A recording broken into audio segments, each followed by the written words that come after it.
Love this podcast? Support this show through the Acast supporter feature. It's up to you how much you give, and there's no regular commitment. Just hit the link in the show description to support now. We get it. Life gets busy. Luckily, with Peloton Tread, you can still get the challenging workouts you crave.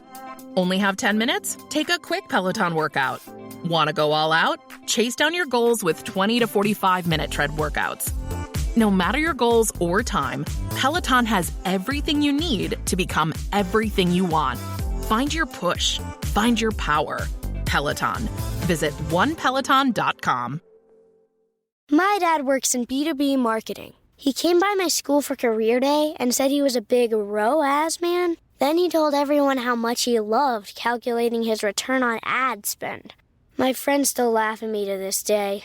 Not everyone gets B2B, but with LinkedIn, you'll be able to reach people who do. Get $100 credit on your next ad campaign. Go to linkedin.com/results to claim your credit. That's linkedin.com/results. Terms and conditions apply. LinkedIn, the place to be, to be. What makes a great pair of glasses?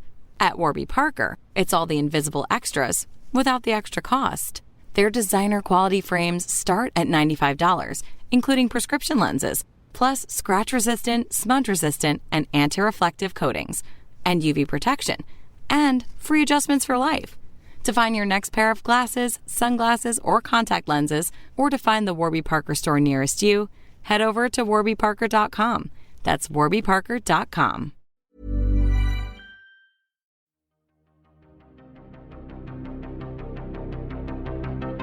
This is Writers on Film, the only podcast dedicated to books on cinema.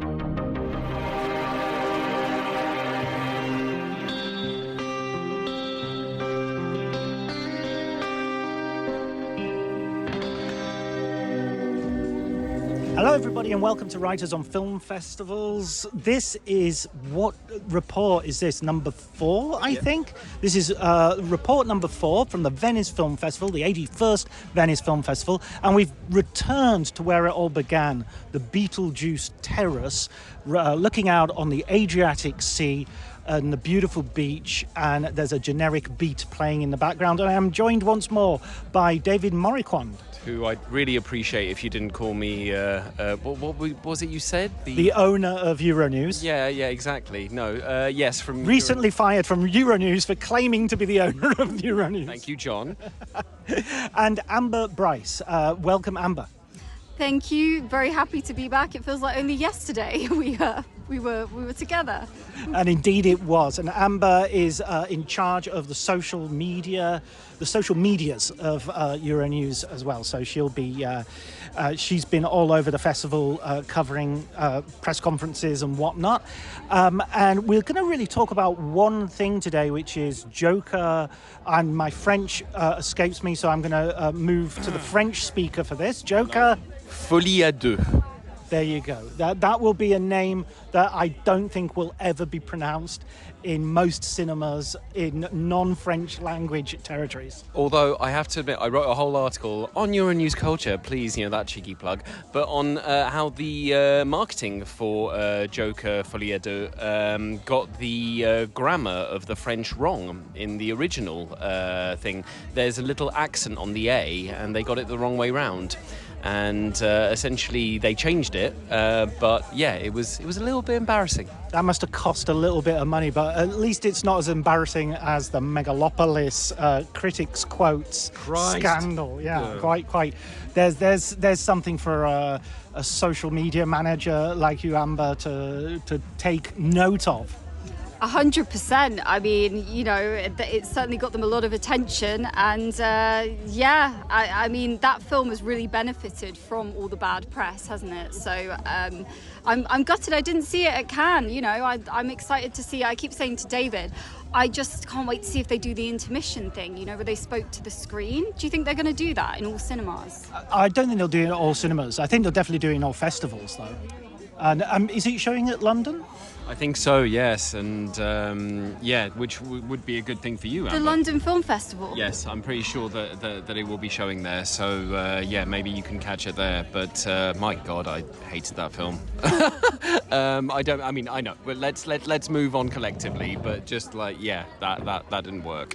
You can refer to an earlier episode from our Cannes series of Writers on Film Festivals for that episode. Also, as I mentioned, the London Film Festival's just been published today a event which I will be hosting with an interview with Tim Roby about his new book, Box Office Poison, about film flops. So tickets will be available at the beginning of October for that event, and I'm really looking forward to it. It's the first time I've hosted an event for the London Film Festival. I'm really pleased to be there. Well, John, I'm so happy you say this because I'm going to the London Film Festival this year, so I'll get tickets to that.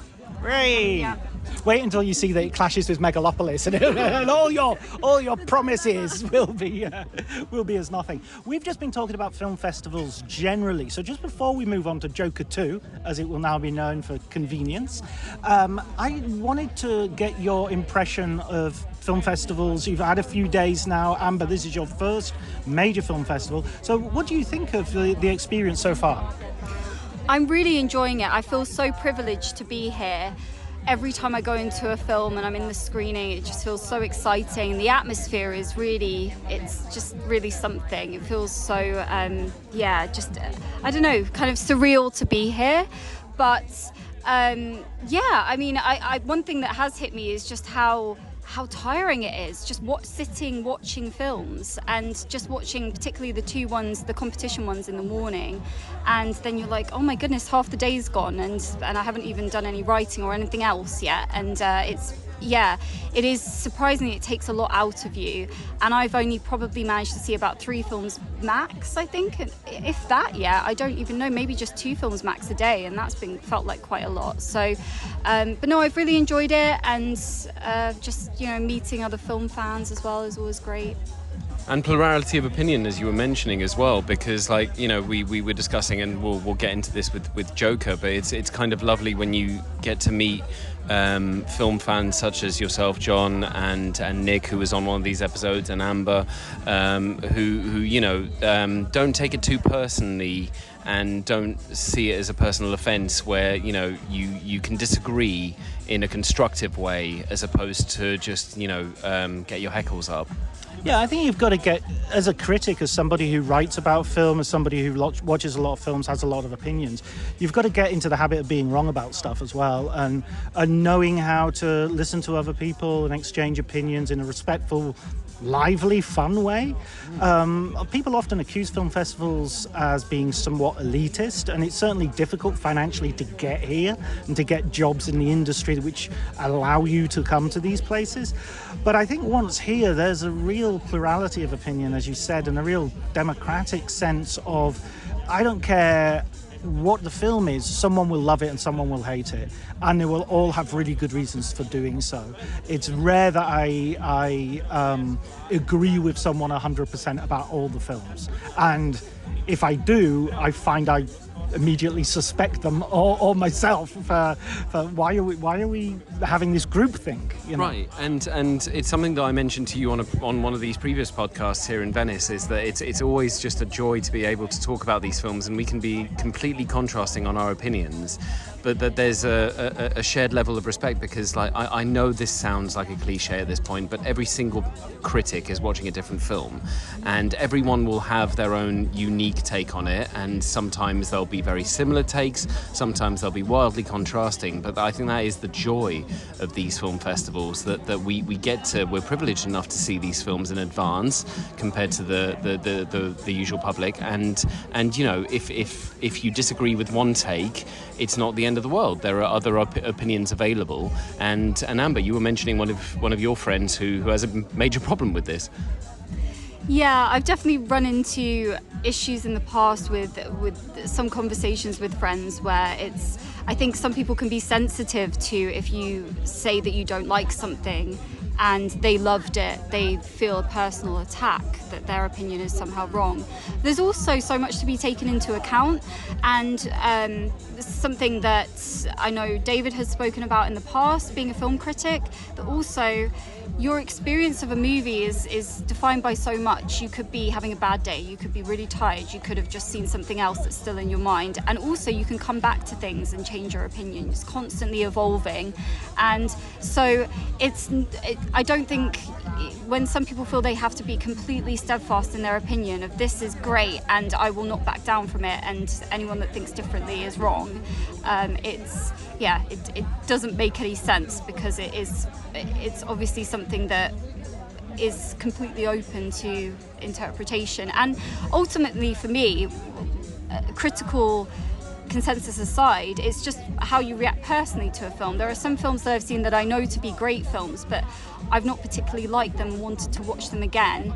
And for me, The Godfather, I don't particularly, it's like I know it's a really good film, but I've like never wanted to watch it again. It's just because it personally wasn't sort of. There's films that maybe critically would be considered not very good films, but I love and will go back to. So yeah, there's so much to it. Yeah, I mean, I think I tweeted something very similar recently about, there's a difference between quality of something, if it's something that's good or bad, and enjoyment. Enjoyment is separate, really. I enjoy a good kebab. It's not necessarily great for me, health-wise, and it's not. I wouldn't consider it high, haute cuisine. But sometimes you just want a dirty kebab. And like one example I was using to illustrate this with the conversation with Amber is I remember, and Luca Guadagnino had a new film this year on the Lido with Queer. I remember seeing Suspiria here when it premiered, and with The Way of Expectation as a Dario Argento remake, I came out of it just thinking, oh my God, this really didn't do it for me. And I remember seeing it, and I have a friend here on the Lido, who shall remain nameless, who is fond of saying that, your first take is it. That's it. You do not revisit that. That is your first take. And I couldn't disagree more. I remember seeing Suspiria again several weeks later and just thinking, what on earth was I thinking? I wrote, I wouldn't say a scathing review, but kind of a smug review. I'm kind of embarrassed of that review now. And revisited it and just thinking I was completely wrong. And it's okay for film critics to be wrong, because you watch these films in a bubble, and you watch them in some cases back to back, and you don't have time to collect your thoughts again. You're just back into it and have to kind of wipe the slate clean, and sometimes that works against you. And for me, for example, Suspiria is one of my favourite films of the last 10 years, and I can't believe I got it wrong the first time, but I'm glad I did, purely because it just reinforces this or destroys this notion that film critics have to be right on the first time. These are first look reviews. Yeah, I never think of myself as an expert in cinema. I have a fairly profound, deep knowledge of film and film history. But when it comes to sitting down and watching a film for the first time, it's like, you're beginning again. Yeah. I really enjoy in a festival, one of my sort of secret pleasures is looking around at the audience and seeing everybody's faces and seeing what they're registering at any moment. And that's just something that it reminds me that we're all here and we're all taking it in. Everybody's open to that experience. On that as well, I found it interesting being here and watching these movies in a packed audience and what people laugh at, and you kind of think it really opens your mind to sometimes people are laughing things that I wouldn't necessarily find funny, but then, other parts that I'll find funny, it's deadly silent. So that's always really interesting as well. The Brutalist got a lot of laughs, and I wonder if that would get laughs outside of a festival, because I'm not sure. Maybe not, but that is also the joy of kind of seeing it also in a packed audience, because when you're watching these films either in an empty cinema or at home, you don't get the same experience. And I think that kind of, again, in that kind of age-old, worn-out cliched of just a communal experience is important for a film. I remember watching Nocturnal Animals here, and Michael Shannon turned up, and the entire audience burst into cheers. And I don't think you'd get that anywhere anywhere but the Venice Film Festival. That's a wonderful experience. One final thing before we move on to the film, and this is a little bit about the film. Obviously, I'm not going to publish this podcast until after the film has begun to be screened at 7 o'clock Italian time tonight. But there has been a lot of chatter on Twitter, a lot of people dropping their opinions and letterboxed reviews. I noticed lots and lots of letterboxed reviews went up. How do you feel about people breaking that embargo? It's a particular pet peeve of mine, just purely because I think, embargo rules have changed over the years, and I think they've got it right now, which is essentially that film critics have the opportunity to take their time and to write. And there isn't this mad dash after, you still do it because, you have to publish, you have to kind of, remain on top of the embargo rules. But at the same time, there is no, in my mind, way for these journalists, and I actually put the word journalist in inverted commas because it's just it's needless at this point. It's just clickbaiting, and it's so desperate and so shameless, I'd say, that it just ruins the experience a little bit. I think I'm all for rule breaking, but at the same time, in these particular set of circumstances, just everyone is upheld to just. There is an embargo rule.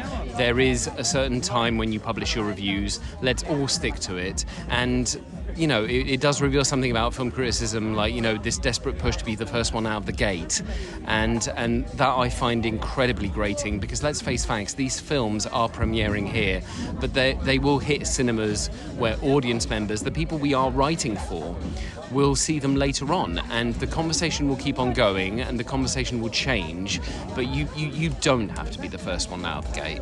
And also, not only the first one out of the gate, you also, in order to get those clicks, have to say something quite extreme. You can't just say, well, it's okay, or yeah, it was interesting, this and this. You've got to say, it was the best thing I've ever seen, or it was the worst thing I've ever seen. So it promotes a sort of polarization as well. Right, and with regards to Joker, which I know we're going to move on to talk about, the tweets and the social media posts that I've read so far have been essentially, oh my God, it's the film of the year and stuff like that. And it's so obvious as a take.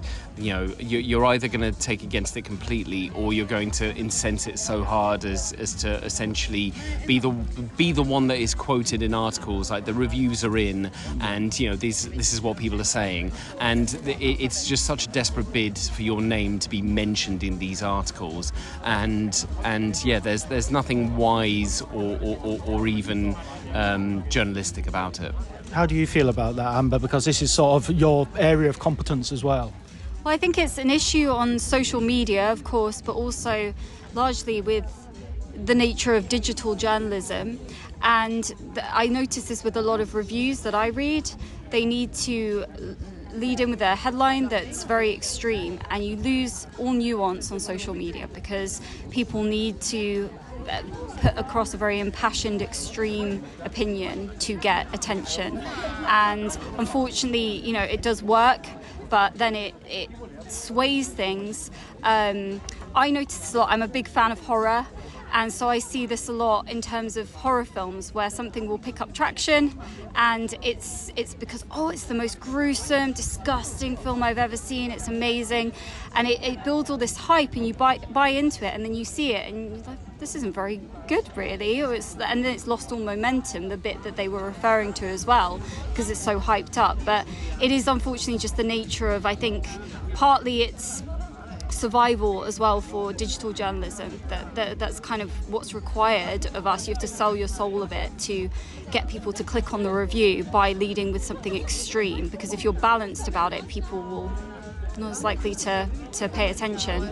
But the danger, of course, is a race to the bottom as people stop trusting and stop reading stuff, because, as you say, they actually go to see the films, and then most films are 3-star films. And I know one publication who will go unnamed, which essentially bans its journalists from giving them 3-star reviews. You either have to give it a 4 or a 2.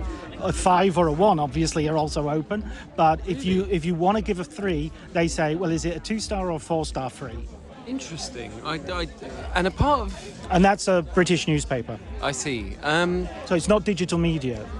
That's fascinating to me what you've just said, because like it is reflective on everything Amber just said, and I don't know, some films are 3-star, and this is also a thing about like even giving star ratings in the first place, because some publications don't, and I know Sight and Sound, Variety, for example, and we at EuroNews don't as well, and the point is that yes, it is one of those things where it is an automatic and very immediate indicator of what we thought of that film, but then there's also that kind of risk of, will people actually bother to read the rest of the review? Yeah. Something also I've wanted to potentially write about for EuroNews Culture for some while is I use Letterboxd, and Letterboxd is an interesting space because every review is this impassioned kind of meme-ified review of, you know, turning a review into a joke or, you know, something kind of punny, and it completely sways. It's not a realistic depiction of what the film is like at all, but it's almost like people jump on there and they just need to kind of get out their emotions of it, and also they want it to be the best liked review, so they go with something funny and extreme. And the reduction of using star ratings, I think that can limit things as well, because it's actually, I always try and rate things on Letterboxd. A lot of things I rate are about 2.5 to 3.5 stars, because most films there's a balance in there. It's rare that you get a film that is 5 stars. So yeah, I think it's just, and it's interesting how that's swaying, because a lot of people choose movies based on Letterboxd reviews now. So I wonder if that is kind of detracting people from actually watching a lot of stuff, because they're like, oh, well, it's only got, you know, mid reviews. Absolutely. I totally agree. I think there's nothing wrong with a 3-star review, 3-star, or a 3-star film for that matter. Good, decent 3-star film. Air Force One is a good, decent 3-star film, you know. And I know I'm going to come at me, haters. I don't care. Right. Let's get on to Joker Part 2, or Joker 2, let's call it. So we're going to do this in 2 parts. We're going to do a sort of spoiler-free, what we all think, and then we'll delve into it a little bit deeper, and we'll not be too concerned about giving away spoilers. So we've already established that we disagree. Let's hear your sides, and then I'll come in and knock you down one by one. Because as you say, we have established on this podcast that you are right, we are wrong, and we are your dancing monkeys. Yeah, I tolerate that. Yeah, and we're fine with it. We understand what the status quo is, and we like it, John. That's our deep, dark secret. Yeah, this didn't work for me at all. I didn't like the first one too much, but I appreciated what it was trying to do. And there was, of course, when it premiered in Venice, this whole conversation about it being incel-friendly and all of these things, and that, I think, got very out of hand. But as for Joker 2, Folie Deux, sorry, I had to drop that one in again. I don't know. I think that it was essentially written by somebody who doesn't know how to write, and I found it a little bit dull, a little bit grating, and just a little bit unnecessary. And in general, it's a film that does deal with the aftermath of the first film, which I appreciate. And there are certainly some very, very good performances in it. You know, as we were mentioning about, giving our takes. There, you know, you can dislike a film and appreciate certain things about it.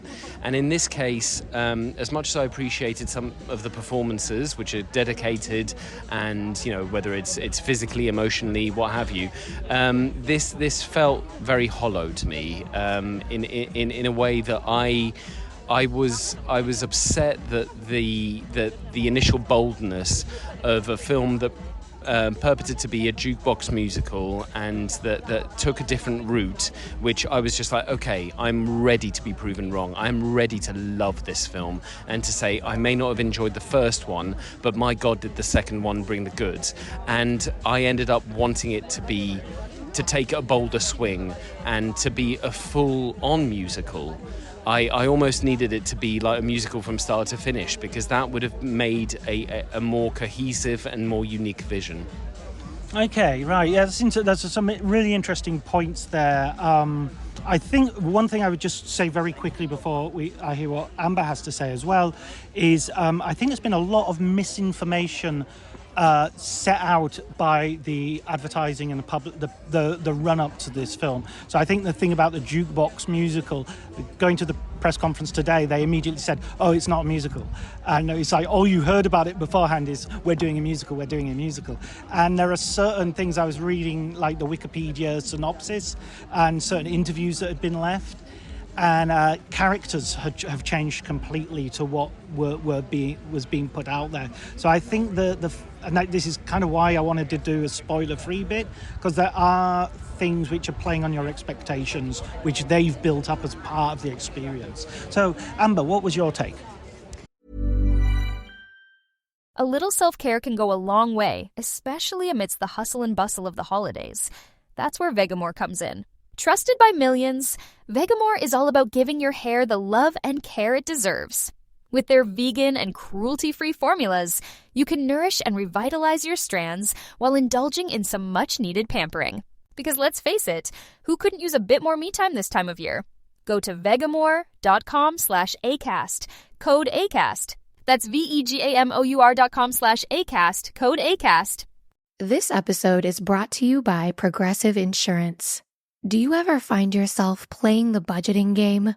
Well, with the Name Your Price tool from Progressive, you can find options that fit your budget and potentially lower your bills. Try it at Progressive.com. Progressive Casualty Insurance Company and Affiliates. Price and coverage match limited by state law. Not available in all states. That's interesting, firstly, because I think that is a problem we run into now with social media again, with marketing. Something that I experienced this with was the film Longlegs, where it had this excellent marketing campaign, but it actually set it up to be, it was kind of quite different when you saw the film, because, the marketing is never going to match completely what it is, and especially if you're seeing a trailer a year or something, but even 6 months before you see the film, it's going to be very different and give you a different idea. So that's interesting to know. For me personally, I didn't like this either. I wasn't a huge fan of the first one though. I feel that it is a film that worships at its own altar, so it has this mythology around the Joker character, and because I do enjoy the Joker as a character in its many different forms, but not this particular one. And I think it's all these over-dramatic sort of stylistic choices. So one thing that bothers me is when Joaquin Phoenix as the Joker leans back and is smoking and it all billows out, all these flourishes of very theatrical movements. And I know it's part of the character, but it feels like a lot of time is dedicated to the imagery. Cigarette, because they finished mine and I'm just recording something now.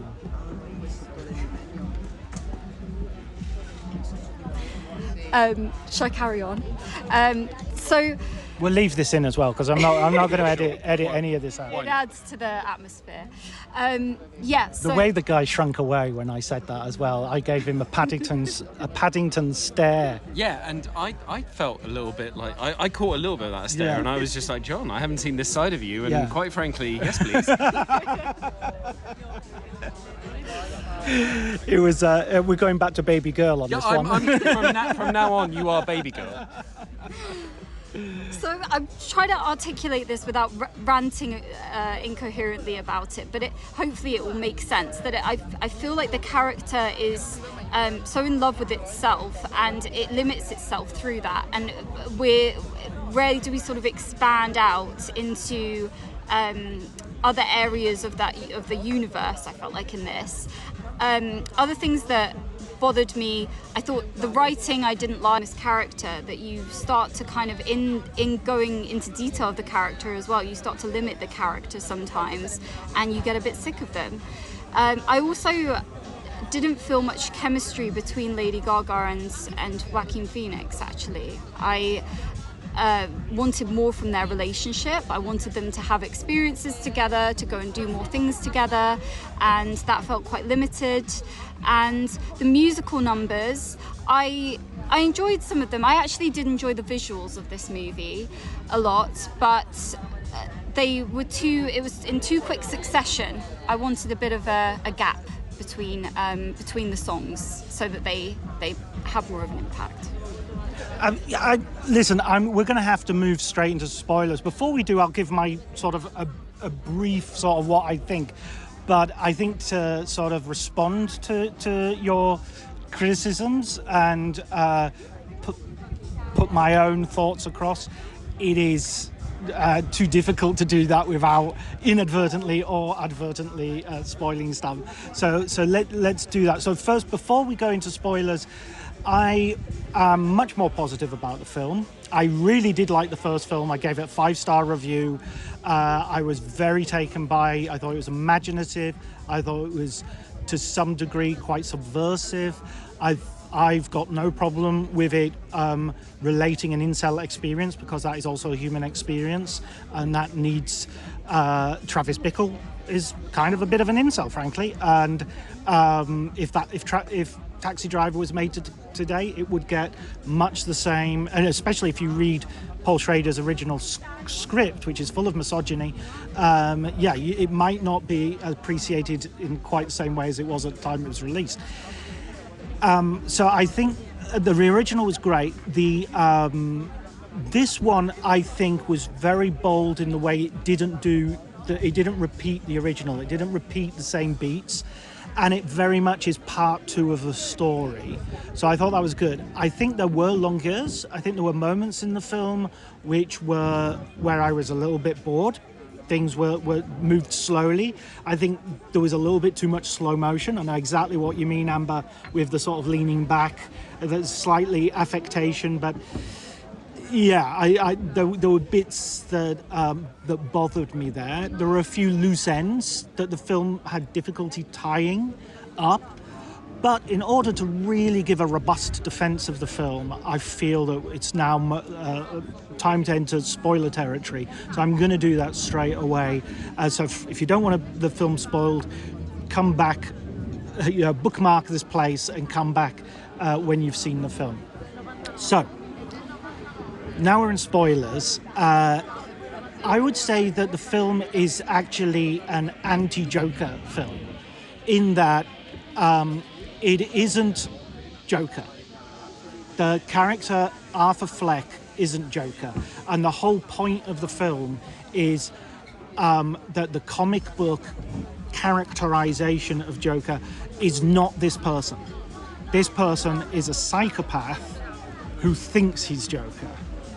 And he is offered throughout a power fantasy of strength, that if he loses himself in this alter ego, he can be absolved of responsibility and morality and can empower himself. He can empower himself against his horrible surroundings and the powerlessness and pain that he suffers. He laughs when he's being tortured, when he's being beaten by the guards. And it gives him he frightens people. The moment but this does mean that the film it has difficulty, because it doesn't take any of the ordinary escape routes this film could take. There's no car chases, no fight scenes, no action sequences, no set pieces beyond the musical numbers, all of which are a Dennis Potter-like projection of mental states. And Dennis Potter-like projections of mental states don't make great musical sequences, because they tend to be very contained and they tend to be about kind of dark shit going on. So, he dances around a prison canteen, he dances around a courtroom. The film is a courtroom drama and a prison movie more than it is a comic book drama and an action thriller. And much more than it is a musical, for that matter. It's those things with musical numbers in them. So those failings I can perfectly admit, while saying that it wasn't trying to do that. It wasn't trying to fulfill those expectations. So taking it on its own terms, I think it was a very bold, brave 3.5, 4-star film,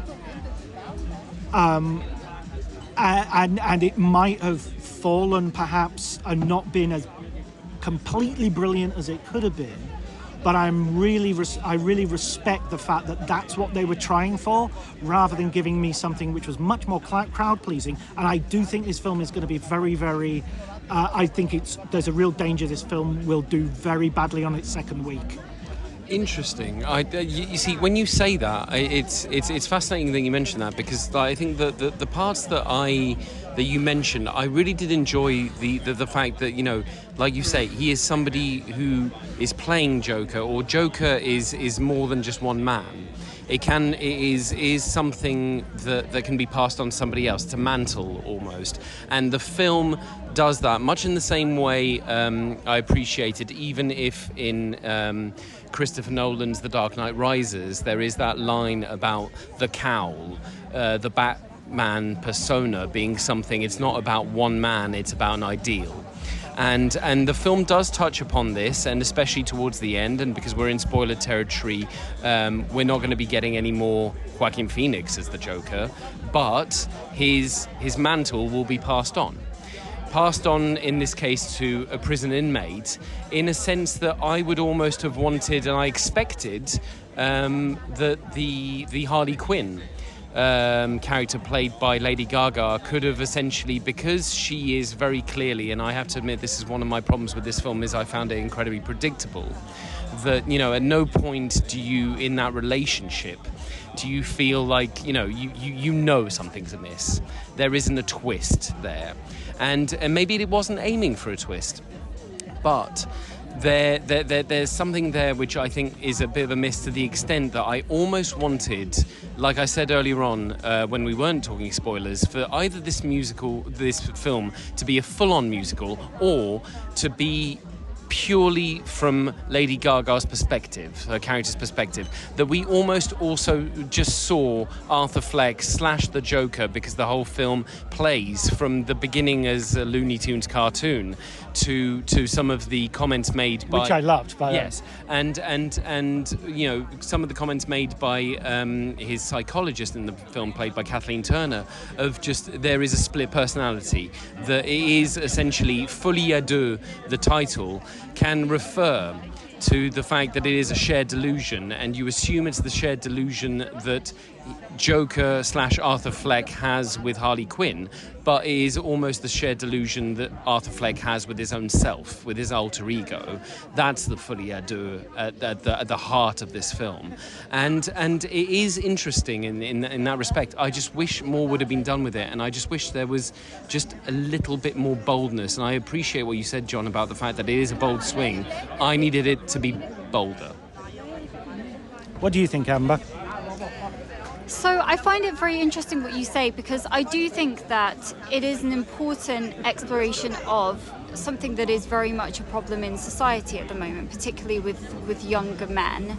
And I think this loneliness, this feeling downtrodden and hurt by society, and the more you try to express that or seek help, sometimes being pushed into a corner, pushed into echo chambers, and then feeling even more alienated.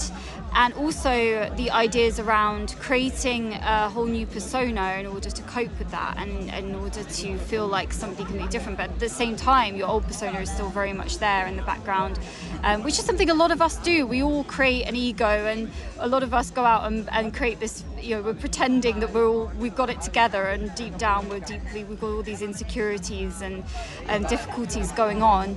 So I think it's really interesting in how it explores that. I also agree that the musical element of it, and the style they did it in, I thought was really exciting and interesting.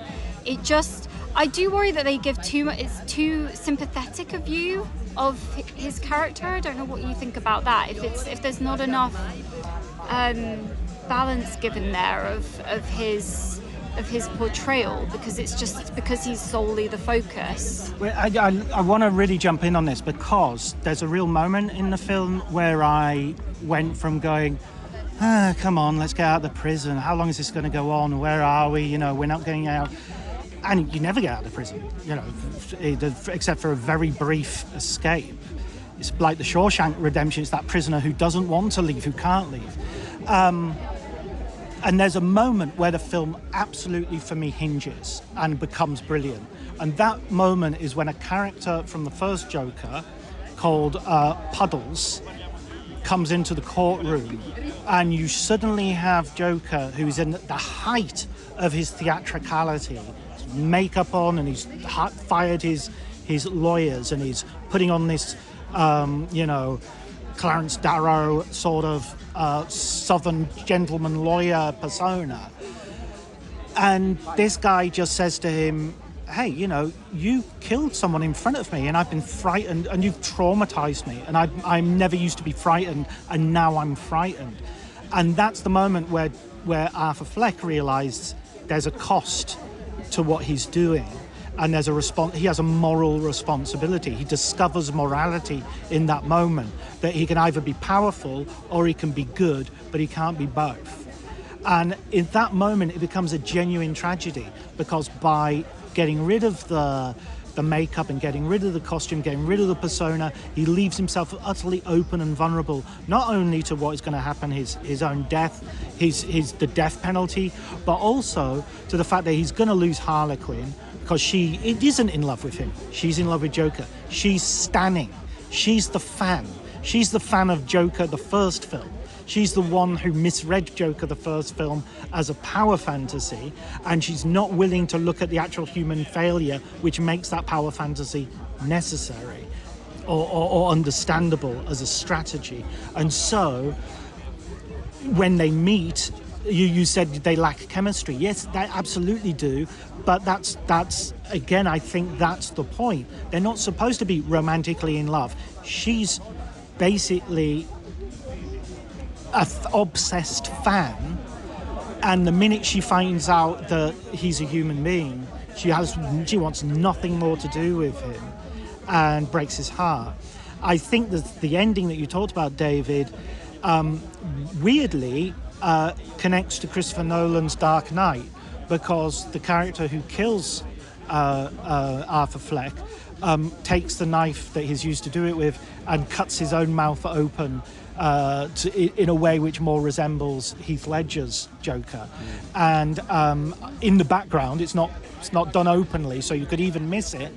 But is more obviously a psychopath than Arthur Fleck, who is, he's just one of God's lonely men, to quote Travis Bickle. Yeah. And I think there's something very interesting in what you mentioned about the Harley Quinn character, because at various points in this film, and it is very metatextual, the fact that there was a movie done about this, was it any good? And Arthur, who hasn't seen the film about his own life, is constantly asking for reassurance about how he was portrayed on screen.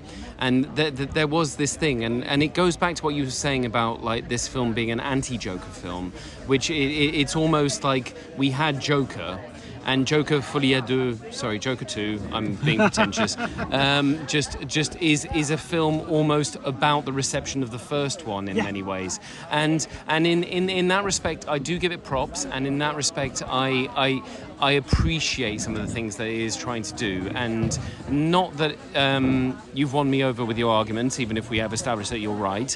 I do think that that there's enough there for there to be some really interesting conversation around this film. Whether or not you like me, like Amber, that you like it or dislike it, I think it's not a film that's going to leave necessarily people indifferent. Yeah, I don't think it's going to be a crowd pleaser. I really don't. I think I think partly because it's a little bit too boring in the middle, but also because it is a film that is denying expectations and disappointing expectations, and by doing that, you're going to get disappointed people. Yeah, I think so. I think it's people will go into it expecting one thing and obviously then realise, this is quite different. What I do hope is that people have as nuanced a reception to it, because I think maybe the first one lacked that a little bit, and certainly I've seen in some spaces online people just it's that classic thing of make a film your personality, and I actually idolize the Joker because, and it, in a way, is quite sweet because people saw things in the Joker, and this is female friends as well that I have that recognized struggles in the Joker character and why he acted in certain ways that he did. And it also, your interpretation of it is interesting because we do have a problem in society of, we talk about mental health, be kind and, always support people but it's always too late, because actually when you're trying to help somebody that's quite mentally unwell, it's very ugly and it's very, very difficult, and a lot of people don't know how to deal with it. And so it's interesting with Lady Gaga's character that, there's kind of this, when it's transformed into kind of a cool version of that then it's attractive, but not when they're dealing with actually what's underneath and the true insecurities and issues that somebody's dealing with. So I hope that people will have those kinds of discussions from it. That would be great. Yeah, absolutely. I just feel that there's so much to talk about with this, and it's such an interesting film to have brought to Venice. Obviously, Venice was where we premiered the first installment. I actually won the Golden Lion. Do you think it could pick up any prizes here? It's a very good question. I mean, obviously, it depends on the Joaquin Phoenix, maybe? The different juries. Joaquin Phoenix, I don't know. I mean, this is kind of, I suppose, maybe beyond our brief as journalists, because what are juries told? Obviously, with knowing that they're coming in, they must do their research, at least one would hope. And I don't know. I mean, Joaquin Phoenix's performance is, once again, it has to be said, very, very strong. He knows what he's doing with the character. Whether or not I personally wouldn't give it any prizes. That being said, will it win the Golden Lion? No, I don't think so. The Brutalist. The Brutalist. Maybe Queer. Who knows? I know you weren't as big a fan, but that to me was very bold and very distinctive. Oh yeah, actually, Daniel Craig will get the copy of Old Pay for that. Maybe undeservedly, but well, I mean, oh shit, you're right again, aren't you? Damn it.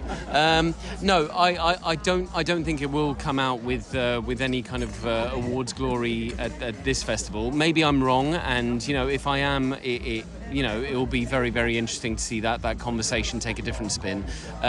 Whether or I don't know. I think in this case it's also because it is a second part that people, especially when you come to awards like the Oscars next year, I think people have seen a version of this performance, and that doesn't take away from how good the performance is this time. It really doesn't. It's just a continuation. You've already been recognised. Exactly. Okay, great. Well, listen, let's get together again before the end of the festival and have another conversation, maybe sum up what our experiences of the festival have been. But until then, thanks so much, David. Thank you very much, John. And thank you, Amber. Thank you.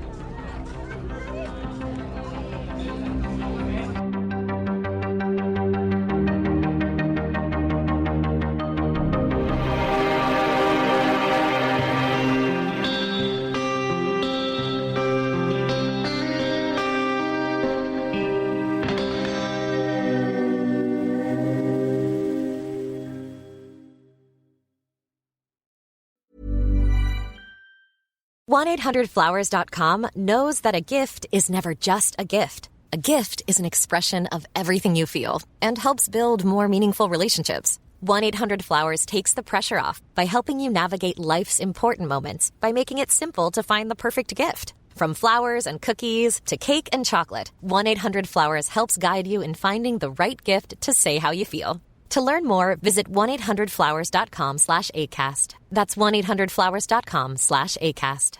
This episode is brought to you by Progressive Insurance. Do you ever think about switching insurance companies to see if you could save some cash?